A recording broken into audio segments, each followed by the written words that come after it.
ರಾಮನಗರದಲ್ಲಿ ಪೊಲೀಸರ ವಿರುದ್ಧ ವಕೀಲರು ಪ್ರತಿಭಟನೆಯ ವಿಚಾರ ವಿಧಾನಸಭೆಯಲ್ಲಿ ಪ್ರತಿಧ್ವನಿಸಿತು. ಶೂನ್ಯ ವೇಳೆಯಲ್ಲಿ ಬಗ್ಗೆ ಪ್ರಸ್ತಾಪಿಸಿದಂತಹ ವಿಪಕ್ಷ ನಾಯಕ ಆರ್ ಅಶೋಕ್, ಚಾಂದ್ ಪಾಷಾ ಎಂಬ ವಕೀಲ ಜ್ಞಾನವ್ಯಾಪಿ ಮಸೀದಿಯಲ್ಲಿ ಪೂಜೆಗೆ ಕೋರ್ಟ್ ಆದೇಶ ಮಾಡಿರುವ ಬಗ್ಗೆ ಟ್ವೀಟ್ನಲ್ಲಿ ಜಡ್ಜ್ ಬಗ್ಗೆ ಅವಾಚ್ಯ ಪದಗಳಿಂದ ನಿಂದಿಸಿದ್ದ. ಹಿಂದೂಗಳು ಬಿಜೆಪಿ ವಿರುದ್ಧವೂ ನಿಂದಿಸಿದ.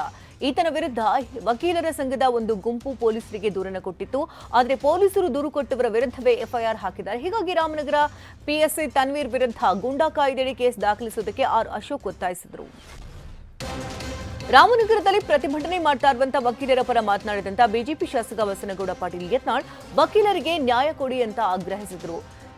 ಆ ಪಿಎಸ್ಐ ತನ್ವೀರ್ 40 ವಕೀಲರ ವಿರುದ್ಧವೇ ಎಫ್ಐಆರ್ ದಾಖಲಿಸಿದ್ದಾನೆ. ಆತನನ್ನು ಅಮಾನತುಗೊಳಿಸಿ ಗಡೀಪಾರು ಮಾಡುವಂತೆ ಒತ್ತಾಯಿಸಿದರು. ಹೀಗೆ ಆದರೆ ರಾಜ್ಯದಲ್ಲಿ ಹಿಂದೂಗಳೇ ಜೀವನ ಮಾಡೋದಕ್ಕಾಗಲ್ಲ, ಹಿಂದೂಗಳ ಮೇಲೆ ದೌರ್ಜನ್ಯ ಆಗ್ತಿದೆ ಅಂತ ಹರಿಹಾಯ್ದರು.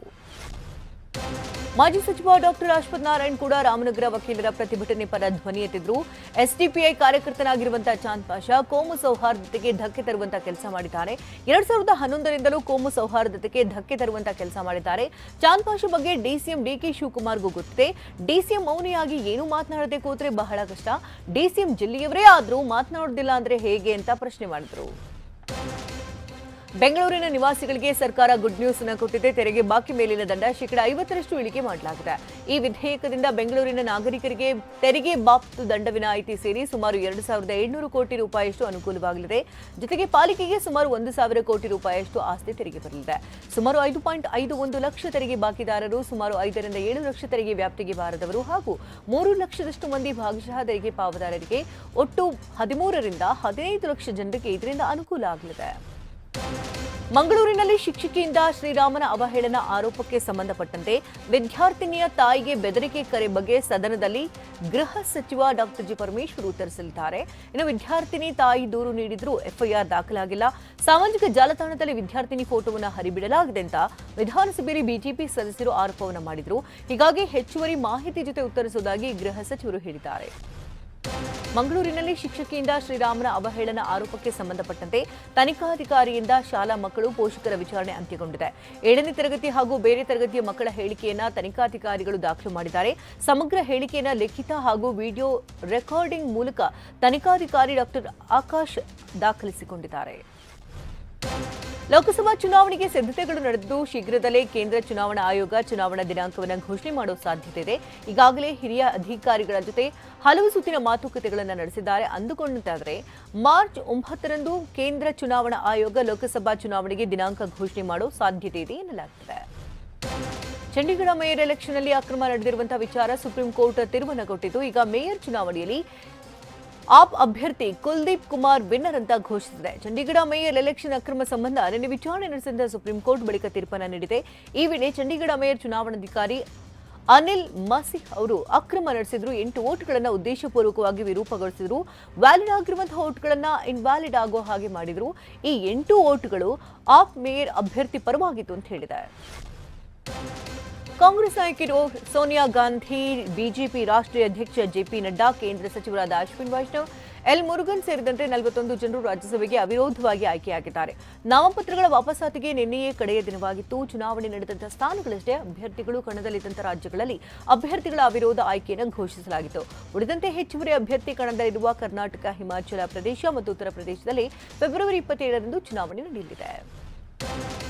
ಪಶ್ಚಿಮ ಬಂಗಾಳದ ಸಂದೇಶ್ ಖಲಿಯಲ್ಲಿ ನಡೆದಂತಹ ಹಿಂಸಾಚಾರವನ್ನು ಖಂಡಿಸಿ ಬಿಜೆಪಿ ನಾಯಕರು ಪ್ರತಿಭಟನೆಯನ್ನು ನಡೆಸಿದ್ದಾರೆ. ನಿನ್ನೆ ಗ್ರಾಮಕ್ಕೆ ಭೇಟಿ ನೀಡುವ ವೇಳೆ ಬಿಜೆಪಿ ನಿಯೋಗವನ್ನ ಪೊಲೀಸರು ತಡೆದಿದ್ದಾರೆ. ಈ ವೇಳೆ ಸಿಖ್ ಐಪಿಎಸ್ ಅಧಿಕಾರಿ ವಿರುದ್ಧ ಖಲಿಸ್ತಾನಿ ಎಂಬ ಪದ ಬಳಕೆ ಮಾಡಲಾಗಿದೆ ಅಂತ ಖುದ್ದು ಅಧಿಕಾರಿ ಜಸ್ಪ್ರೀತ್ ಸಿಂಗ್ ಆರೋಪವನ್ನು ಮಾಡಿದ್ದಾರೆ. ಈ ವೇಳೆ ಪ್ರತಿಭಟನಾ ನಿರತ ಬಿಜೆಪಿ ನಾಯಕರು ಹಾಗೂ ಐಪಿಎಸ್ ಅಧಿಕಾರಿ ಜಸ್ಪ್ರೀತ್ ಸಿಂಗ್ ನಡುವೆ ಮಾತಿನ ಚಕಮಕಿ ನಡೆದಿದೆ. ಕೇಂದ್ರ ಸರ್ಕಾರದ ಜೊತೆಗೆ 4ನೇ ಸುತ್ತಿನ ಮಾತುಕತೆ ವಿಫಲವಾದ ಬಳಿಕ ರೈತರು ಇಂದಿನಿಂದ ತಮ್ಮ ಹೋರಾಟವನ್ನು ಮತ್ತಷ್ಟು ತೀವ್ರಗೊಳಿಸಲಿದ್ದಾರೆ. ಈಗಾಗಲೇ ದೆಹಲಿಗೆ ಮುತ್ತಿಗೆ ಹಾಕುವುದಕ್ಕೆ ಹರಿಯಾಣ, ಪಂಜಾಬ್ನ ಶಂಭುಗಡಿಯಲ್ಲಿ ಸಾವಿರಾರು ರೈತರು ಬೀಡು ಬಿಟ್ಟಿದ್ದಾರೆ. ಇನ್ನು ಶಂಭುಗಡಿಯಲ್ಲಿ ಅಳವಡಿಸಲಾಗಿರುವಂತಹ ಬ್ಯಾರಿಕೇಡ್ ಒಡೆದು ಮುಂದೆ ಸಾಗುವುದಕ್ಕೆ ರೈತರು ಪ್ಲಾನ್ ಮಾಡಿದ್ದಾರೆ. ಇದಕ್ಕಾಗಿ ಬೃಹತ್ ಗಾತ್ರದ ಜೆಸಿಬಿ, ಹೈಡ್ರಾಲಿಕ್ ಯಂತ್ರಗಳು ಹರಿಯಾಣ ದೆಹಲಿ ಹೈವೇಯನ್ನು ಸಂಪೂರ್ಣವಾಗಿ ಬ್ಲಾಕ್ ಮಾಡಿದ ಕಾರಣ ನದಿಗಳಲ್ಲಿ ರಸ್ತೆ ನಿರ್ಮಿಸುವುದಕ್ಕೆ ಮರಳು ಚೀಲಗಳ ಲೋಡ್ಗಳನ್ನು ಶಂಭುಗಡಿಯತ್ತ ಕೊಂಡೊಯ್ಯಲಾಗುತ್ತದೆ. ಮಹಾರಾಷ್ಟ್ರದ ಪುಣೆಯಲ್ಲಿ ಬರೋಬ್ಬರಿ 1100 ಕೋಟಿ ಮೌಲ್ಯದ 600 ಕೆಜಿ ಡ್ರಗ್ಸ್ ಅನ್ನು ಪೊಲೀಸರು ಜಪ್ತಿ ಮಾಡಿದ್ದಾರೆ. ವಿಶ್ರಾಂತ್ ವಾಡಿಯ 2 ಗೋಡೌನ್ಗಳ ಮೇಲೆ ರೇಡ್ ಮಾಡಿದಂತ ಪೊಲೀಸರು ಭಾರೀ ಪ್ರಮಾಣದ ಡ್ರಗ್ಸ್ ಅನ್ನು ವಶಪಡಿಸಿಕೊಂಡಿದ್ದಾರೆ. ಎಂಐಡಿಸಿ ಏರಿಯಾದಲ್ಲಿರುವಂತಹ ಫ್ಯಾಕ್ಟರಿಯೊಂದರಲ್ಲಿ ಈ ಡ್ರಗ್ಸ್ ತಯಾರಾಗ್ತಿದ್ದು ಅದರ ಮೇಲೆಯೂ ರೇಡ್ ಮಾಡಿದಾಗ 500 ಕೆಜಿಗೂ ಹೆಚ್ಚು ಡ್ರಗ್ಸ್ ಪತ್ತೆಯಾಗಿದೆ ಅಂತ ಪೊಲೀಸ್ ಅಧಿಕಾರಿಗಳು ಮಾಹಿತಿ ಕೊಟ್ಟಿದ್ದಾರೆ. ಬಾಲಿವುಡ್ ನಟಿ ವಿರಾಟ್ ಕೊಹ್ಲಿ ಪತ್ನಿ ಅನುಷ್ಕಾ ಶರ್ಮಾ ಗಂಡು ಮಗುವಿಗೆ ಜನ್ಮ ನೀಡಿದ್ದಾರೆ. ಈ ಬಗ್ಗೆ ಖುದ್ದು ಅನುಷ್ಕಾ ಶರ್ಮಾ ಇನ್ಸ್ಟಾಗ್ರಾಂನಲ್ಲಿ ಸಿಹಿ ಸುದ್ದಿ ಹಂಚಿಕೊಂಡಿದ್ದಾರೆ. ಫೆಬ್ರವರಿ 15ರಂದು ಅನುಷ್ಕಾ ಗಂಡು ಮಗುವಿಗೆ ಜನ್ಮ ನೀಡಿದ್ದಾರೆ. ಈ ಬಗ್ಗೆ ನಟಿ ಅನುಷ್ಕಾ ಶರ್ಮಾ ಸೋಷಿಯಲ್ ಮೀಡಿಯಾದಲ್ಲಿ ಪೋಸ್ಟ್ ಮಾಡಿದ್ದಾರೆ. ಇನ್ನು ಕೊಹ್ಲಿ ಪುತ್ರನ ಹೆಸರು ವಿಶೇಷವಾಗಿದ್ದು ವಿಶೇಷ ಅರ್ಥದಿಂದ ಕೂಡಿದೆ. 2024ರ ಐಪಿಎಲ್ನಲ್ಲಿ ಆಡೋದಕ್ಕೆ ಕ್ರಿಕೆಟಿಗ ರಿಷಬ್ ಪಂತ್ ಸನ್ನದ್ಧರಾಗಿದ್ದಾರೆ. ರಾಮನಗರದ ಆಲೂರಿನಲ್ಲಿ ತರಬೇತಿ ನಡೆಸಿರುವಂತಹ ರಿಷಬ್ ಪಂತ್ ಇದೀಗ ಆರೋಗ್ಯವಾಗಿದ್ದಾರೆ, ಸದೃಢವಾಗಿದ್ದಾರೆ ಎನ್ನಲಾಗ್ತಿದೆ. ಈ ಹಿಂದೆ ಭೀಕರ ಕಾರು ಅಪಘಾತಕ್ಕೀಡಾಗಿದ್ದಂತಹ ರಿಷಬ್ ತೀವ್ರ ಗಾಯಗಳಿಂದ ಬಳಲಿದ್ದರು. ನಟ ದರ್ಶನ್ ಹಾಗೂ ನಿರ್ಮಾಪಕ ಉಮಾಪತಿ ಗೌಡ ನಡುವೆ ಮತ್ತೊಮ್ಮೆ ವಾಕ್ಸಮರ ಶುರುವಾಗಿದೆ. ಕಾಟೇರ ಸಿನಿಮಾದ ಟೈಟಲ್ ವಿಚಾರವಾಗಿ ಡಿಶುಮ್ ನಡೆದಿದೆ. ಕಳೆದ ಜನವರಿಯಲ್ಲಿ ಟಿವಿ9 ಜೊತೆ ಮಾತನಾಡಿದಂತಹ ಉಮಾಪತಿ ಗೌಡ ಕಾಟೇರ ಸಿನಿಮಾದ ಟೈಟಲ್ ಅನ್ನ ರಿಜಿಸ್ಟ್ರೇಷನ್ ಮಾಡಿಸಿದ್ದು ನಾನೇ ಅಂತ ಹೇಳಿದ್ರು. ನಿರ್ಮಾಪಕ ಉಮಾಪತಿ ಗೌಡ ಹೇಳಿಕೆಗೆ ಕೆರಳಿ ಕೆಂಡವಾದಂತಹ ನಟ ದರ್ಶನ್, ಅಯ್ಯೋ ತಗಡೆ, ನಿನಗೆ ರಾಬರ್ಟ್ ಕತೆ ಕೊಟ್ಟಿದ್ದು ನಾನೇ, ರಾಬರ್ಟ್ ಟೈಟಲ್ ನನ್ನದೇ, ಬಂದು ನಮ್ಮತ್ರ ಯಾಕೆ ಗುಮ್ಸ್ಕೊದ್ಯಾ ಅಂತ ಕೌಂಟರ್ ಕೊಟ್ಟಿದ್ದಾರೆ. ಒಂದ್ ಕಡೆ ನಟ ದರ್ಶನ್ ಅಯ್ಯೋ ತಗಡೆ ಅಂತ ಗುಡುಗಿದ್ರೆ, ಇತ್ತ ಉಮಾಪತಿ ಗೌಡ ಕೂಡ ಗರಂ ಆದ್ರು.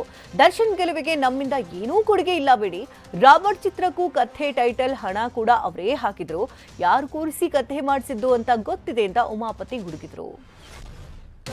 2024ರ ಅಂತಾರಾಷ್ಟ್ರೀಯ ದಾದಾ ಸಾಹೇಬ್ ಫಿಲ್ಮ್ ಫೆಸ್ಟಿವಲ್ ಮುಂಬೈನಲ್ಲಿ ನಡೆಯಿತು. ಇನ್ನು ಜವಾನ್ ಚಿತ್ರದ ನಟನೆಗಾಗಿ ಶಾರುಖ್ ಖಾನ್ಗೆ ಅತ್ಯುತ್ತಮ ನಟ ಪ್ರಶಸ್ತಿ ಸಿಕ್ಕಿದೆ. ಜವಾನ್ ಸಿನಿಮಾದಲ್ಲಿ ಹೀರೋಯಿನ್ ಆಗಿ ನಟಿಸಿದಂತಹ ನಯನತಾರಾಗೆ ಅತ್ಯುತ್ತಮ ನಟಿ ಪ್ರಶಸ್ತಿ ಲಭಿಸಿದೆ. ಪ್ರಶಸ್ತಿ ಸ್ವೀಕರಿಸಿ ಮಾತನಾಡಿದಂತಹ ಶಾರುಖ್ ಖಾನ್, ಪ್ರಶಸ್ತಿ ಸಿಗುತ್ತೆ ಎನ್ನುವಂತಹ ಧೈರ್ಯ ಇಲ್ಲ, ಆದರೂ ಸಿಕ್ಕಿದ್ದು ಒಳ್ಳೆಯದೇ ಆಯ್ತು ಅಂತ ಹೇಳಿದ್ದಾರೆ.